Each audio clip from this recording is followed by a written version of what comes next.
अथ सप्तदशोऽध्याय। यज्ञदत्त के पुत्र गुणनिधि का चरित्र। सूत जी बोले, हे मुनीश्वरों, ब्रह्मा जी की यह बात सुनकर नारद जी ने विनय पूर्वक उन्हें प्रणाम करके पुनः पूछा। नारद जी बोले, भक्त वत्सल भगवान शंकर कैलाश पर्वत पर कब गए और महात्मा कुबेर के साथ उनकी मैत्री कब हुई? परिपूर्ण मंगल विग्रह महादेव जी ने वहाँ क्या किया, वह सब मुझे बताइए। इसे सुनने के लिए मुझे बड़ी उत्सुकता है। ब्रह्मा जी बोले, हे नारद, मैं चंद्रमौली भगवान शंकर के चरित्र का वर्णन करता हूँ। वे जिस प्रकार कैलाश पर्वत पर गए और कुबेर की उनके साथ मैत्री हुई, यह सब सुनिए। काम्पी प्लय नगर में सोम याग करने वाले कुल में उत्पन्न यज्ञ विद्या विशारद यज्ञदत्त नाम का एक दीक्षित ब्राह्मण था। वह वेद वेदांग का ज्ञाता, प्रबुद्ध, वेदांती में दक्ष, अनेक राजाओं से सम्मानित, परम उदार और यशस्वी था। वह अग्निहोत्र आदि कर्मों में सदैव संलग्न रहने वाला, वेदाध्यान परायण, सुंदर रमणीय अंगों वाला तथा चंद्रबीम के समान आकृति वाला था। इस दीक्षित ब्राह्मण के गुणनिधि नामक एक पुत्र था। उपनयन संस्कार हो जाने के बाद उसने 8 विद्याओं का भली भांति अध्ययन किया, किंतु पिता के अनजाने में वह धूर्त कर्म में प्रवृत्त हो गया। उसने अपनी माता के पास से बहुत सा धन लेकर ज्वारियों को सौंप दिया और उनसे मित्रता कर ली।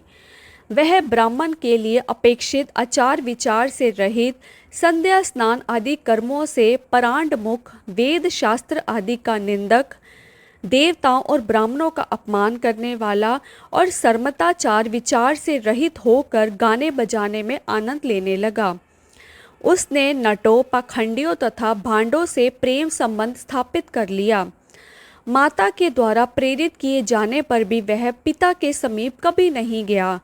घर के अन्य कर्मों में व्यस्त वह दीक्षित ब्राह्मण जब जब अपनी दीक्षित पत्नी से पूछता कि हे कल्याणी, घर में मुझे पुत्र गुणनिधि नहीं दिखाई पड़ रहा है, वे क्या कर रहा है?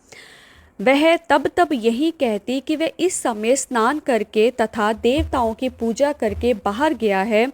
अभी तक पढ़कर वह अपने 2-3 मित्रों के साथ पढ़ने के लिए गया हुआ है। इस प्रकार उस गुणनिधि की एक पुत्रा माता सदैव दीक्षित को धोखा देती रही। वह दीक्षित ब्राह्मण उस पुत्र के कर्म और आचार को कुछ भी नहीं जान पाता था। 16वें वर्ष में उसने उसके केशांत कर्म आदि सब संस्कार भी कर दिए। इसके पश्चात उस दीक्षित यज्ञदत्त ने गृह सूत्र में कहे गए विधान के अनुसार अपने उस पुत्र का पानी ग्रहण संस्कार भी कर दिया। हे नारद, स्नेह से आर्द्र हृदय वाली उसकी माता पास में बैठाकर मृद भाषा में उस पुत्र गुणनिधि को प्रतिदिन समझाती थी कि हे पुत्र, तुम्हारे महात्मा पिता अत्यंत क्रोधी स्वभाव वाले हैं।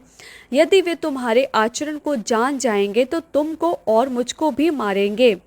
तुम्हारे पिता के सामने मैं तुम्हारी इस बुराई को नित्य छुपा देती हूँ।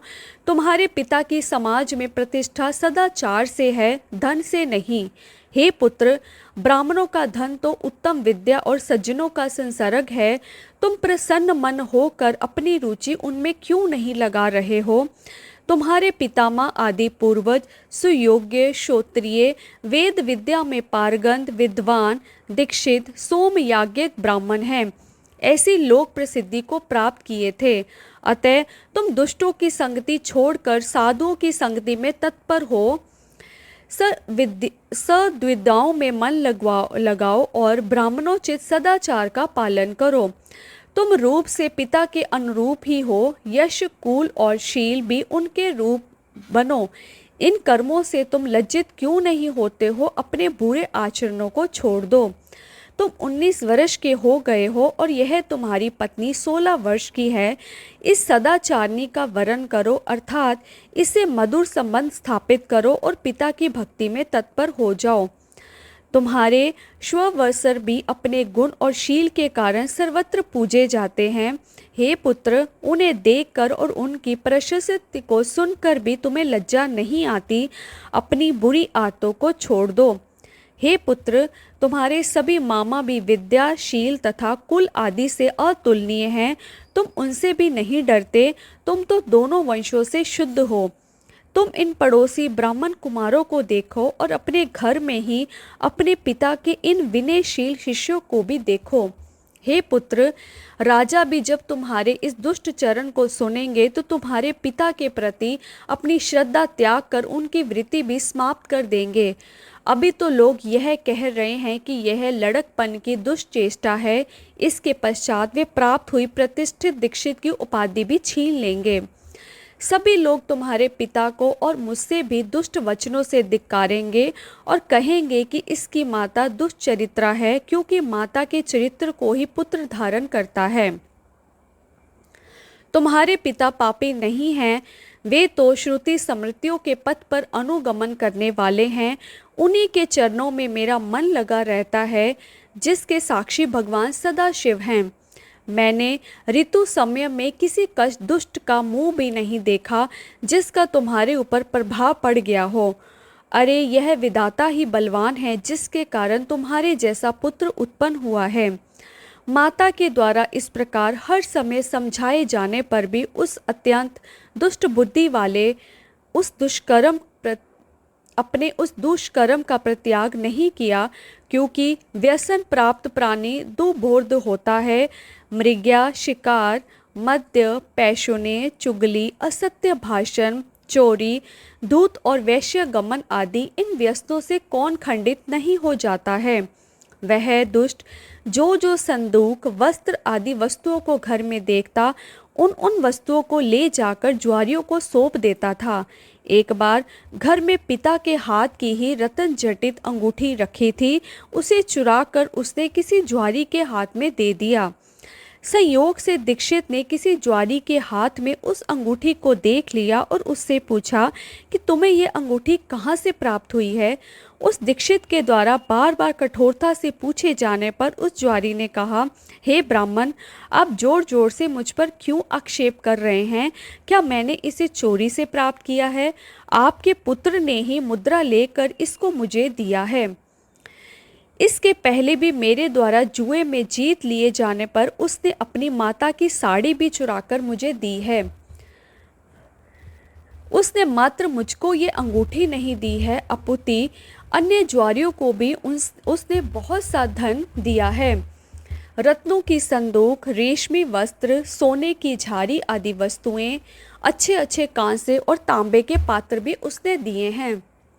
जुआरी लोग उसे प्रतिदिन नग्न करके बांधते रहते हैं। इस भूमंडल पर उसके समान कोई दूसरा जुआरी नहीं है। हे विप्र, आज तक आप जुआरियों में अग्रणी और अविनय तथा अनीति में प्रवीण अपने पुत्र को क्यों नहीं जान सके? ऐसा सुनकर लज्जा के भार से उस ब्राह्मण का सर झुक गया और अपने सर को वस्त्र से ढककर वह अपने घर चला आया। तदनंतर वह श्रोत कर्म परायण दीक्षित यज्ञदत्त अपनी महान पतिव्रता पत्नी से कहने लगा।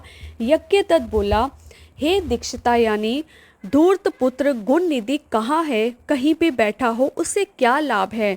वह मेरी सुंदर सी अंगूठी कहाँ है? तुमने मेरे शरीर में तेल, उपटन आदि लगाने के समय मेरी अंगुली से जिसको निकाल लिया था, उस रतन जटित अंगूठी को लाकर शीघ्र ही मुझे दो। उसके इस वचन को सुनकर वह दक्षिता यानी भयभीत हो उठी और बोली, इस समय मैं मध्याह्न काल की स्नान क्रियाओं को संपन्न कर रही हूँ। देव पूजा के लिए अर्पित की जाने वाली सामग्रियों को एकत्रित करने में मैं व्याकुल हूँ। हे अतिथि प्रिय, यह अतिथियों का समय कहीं अतिक्रमण ना कर जाए, इसलिए मैं भोजन बनाने में व्यस्त हूँ। मैंने किसी पात्र में अंगूठी को रख दिया है, अभी याद नहीं आ रहा है। दीक्षित बोला, अरे दुष्ट पुत्र को उत्पन्न करने वाली, हे सदा सच बोलने वाली, मैंने जब जब तुझसे यह पूछा कि पुत्र कहाँ गया है, तब तब तूने यही कहा, हे नाथ, अभी पढ़कर वह अपने 2-3 मित्रों के साथ पुनः पढ़ने के लिए बाहर चला गया है। हे पत्नी, तुम्हारी वह मंजीठी रंग की साड़ी कहाँ है जिसको मैंने तुम्हें दिया था तो घर में रोज टंगी रहती थी? सच सच बताओ, डरो मत। मणिजर्नित वह सोने की झारी भी इस समय नहीं दिखाई दे रही है और ना तो वह रेशमी त्रिपेटी दुपट्टा भी दिखाई नहीं दे रहा है जिसको रखने के लिए तुम्हें मैंने दिया था। दक्षिण देश में बनने वाला वह कांसे का पात्र और घोड़ देश में बनने वाली वह तांबे की घटी कहाँ है? हाथी दांत से बनी हुई वह सुख देने वाली मच्छियाँ कहाँ है? पर्वतीय क्षेत्रों में पाई जाने वाली चंद्रकांत मणि के समान अद्भुत हाथ में दीपक लिए वह श्रृंगार युक्त शाल भंजी कहाँ है? अधिक कहने से लाभ ही क्या? हे कुलेजे, मैं तुझ पर व्यर्थ ही क्रोध कर रहा हूँ। अब तो मेरा भोजन तभी होगा जब मैं दूसरा विवाह कर लूँगा। कुल को दूषित करने वाली उस दुष्ट के रहते हुए भी अब मैं निसंतान हूँ। उठो और जल लाओ, मैं उसे तिलांजलि देता हूँ। कुल को कलंकित करने वाले कुपुत्र की अपेक्षा मनुष्य का पुत्रहीन होना श्रेयस्कर है। कुल की भलाई के लिए एक का परित्याग कर देना चाहिए, यह सनातन नियम है। तदनंतर उस दीक्षित ब्राह्मण ने स्नान करके अपनी नित्य क्रिया संपन्न करके उसी दिन किसी श्रोत्रिय ब्राह्मण की कन्या को प्राप्त करके उसके साथ विवाह कर लिया। इति श्री शिव महापुराणे द्वितीयायां रुद्रसंहितायां प्रथम खंडे सृष्टुपाख्याने गुणनिधि चरित्र वर्णनम नाम सप्तदशोध्याय।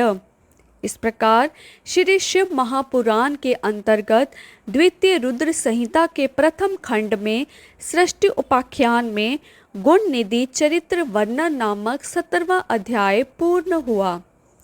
हर हर महादेव।